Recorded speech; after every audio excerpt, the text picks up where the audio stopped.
नमस्कार, आप देख रहे हैं यूपी तक। आपके साथ मैं हूं अमित तिवारी। सीबीआई जांच होगी। जी हां, सीबीआई में एफआईआर दर्ज हो गई। किसके खिलाफ जल्दी बता दूं आपको। नाम आपको याद होगा, शिया वक्फ बोर्ड के पूर्व अध्यक्ष वसीम रिजवी। जी हां, यूपी सरकार की सिफारिश पर अब इनके खिलाफ, वसीम रिजवी के खिलाफ शिकायत दर्ज की गई और सीबीआई जांच करेगी। एफआईआर दर्ज होने के बाद मामला जुड़ा हुआ है वक्फ बोर्ड की संपत्तियों के हस्तांतरण से, बेचने से, धोखाधड़ी के मामले से। और इस मामले में अकेले इनके खिलाफ, वसीम रिजवी के खिलाफ नहीं, जो खरीदार थे गोपाल कृष्ण सोमानी, विजय कृष्ण सोमानी, साथ ही प्रशासनिक अधिकारी जो थे ट्रस्ट के, उनके खिलाफ भी मामला दर्ज किया गया है। वसीम रिजवी वो शख्सियत रहे हैं कि आप सोचिए कि वक्फ बोर्ड जो होता है, शिया वक्फ बोर्ड, उसमें 2008 में ये अध्यक्ष बने। अब 2008 से लेकर 2020 मई तक ये अध्यक्ष रहे, मई 2020 तक। वो तमाम सरकारें, आपको पता है, अखिलेश यादव की सरकार हो, मायावती की सरकार हो, फिर अब योगी सरकार आ गई हो, लेकिन ये अध्यक्ष बने रहे। लगातार इतने वर्षों तक इन्होंने संभाला वक्फ बोर्ड को और ये अध्यक्ष के तौर पर काम करते रहे। एफआईआर और शिकायतों का सिलसिला क्या है, जरा मैं आपको बता दूं कि वसीम रिजवी की पूरी कहानी क्या है, पहले कैसे निकलकर इनका मामला सामने आया। 2016 में प्रयागराज में एफआईआर पहले दर्ज हुई इन पर, संपत्ति के वक्फ बोर्ड से जुड़ी धोखाधड़ी के।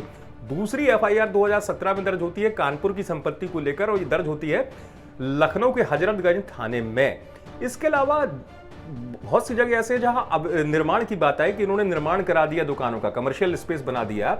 उसमें जो इमामबाड़ा गुलाम हैदर है, प्रयाग में ओल्ड जीटी रोड है, वो तमाम जगह है जहां पर बात आई कि इन्होंने कमर्शियल निर्माण करा दिया और उसको लेकर शिकायत दर्ज की गई वसीम रिजवी पर कि ये वक्फ की संपत्ति का दुरुपयोग कर रहे हैं। कुल मिला के बात ये है।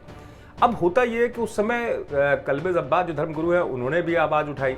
ऐसर फाउंडेशन के जो शौकत जी है, उन्होंने शिकायत दर्ज कराई इनके खिलाफ, लेकिन कुछ हुआ नहीं। हुआ ये नहीं कि निर्माण, उस समय जो इंजीनियर गए थे रोकने के लिए, जो कमर्शियल मार्केट बनवा रहे थे वसीम रिजवी, वो निर्माण रुका नहीं, निर्माण चलता रहा। लेकिन योगी सरकार आ गई। योगी सरकार के आने के बाद अब सरकार की सिफारिश पर इनके खिलाफ सीबीआई जांच होने जा रही है। सीबीआई जांच तो होने जा रही है, लेकिन वसीम रिजवी खुद क्या कह रहे हैं, पहले मैं आपको सुनवाता हूं। सुन लीजिए वसीम रिजवी क्या कह रहे हैं इस मामले में।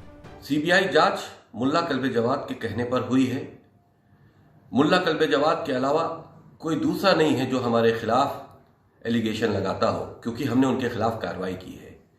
मुल्ला कल्बे जवाद ईरानी एजेंट हैं।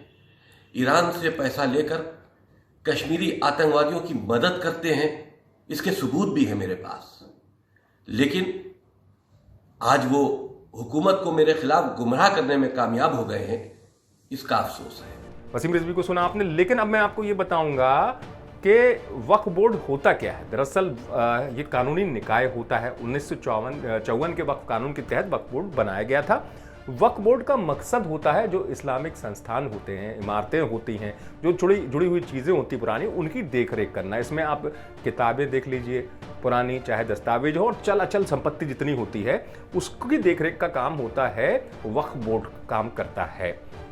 चूंकि मुस्लिम संप्रदाय में दो संप्रदाय में बटा हुआ है, शिया और सुन्नी संप्रदाय, तो यूपी और बिहार दो ऐसी जगह है जहां पर शिया वक्फ बोर्ड है, सुन्नी वक्फ बोर्ड है। केवल दो राज्य हैं देश में ऐसे, बाकी सब जगह पर एक ही बोर्ड होता है। मुस्लिमों की पुरानी चीज़ों से जुड़े हुए, चाहे वो किताबें हों, चाहे इस्लामिक इमारतें हों, उन तमाम चीज़ों की देखरेख के लिए एक वक्फ बोर्ड होता है। लेकिन यूपी में अलग अलग वक्फ बोर्ड हैं। तो कुल मिला के वक्फ बोर्ड का काम ये होता है संपत्ति की देखरेख करना। लेकिन देखरेख करने के बाद हो क्या गया, जिसके बाद ये मामला बड़ा हो गया और वसीम रिजवी आ गए सवालों के घेरे में। और सवालों के घेरे में क्या, अब तो एफआईआर भी दर्ज हो गई और सीबीआई जांच करेगी। और सीबीआई जांच के बाद क्या बड़ी चीज निकल कर आएगी, ये देखने वाली बात होगी। लेकिन हर बड़ी खबर के लिए आप देखते रहे यूपी तक।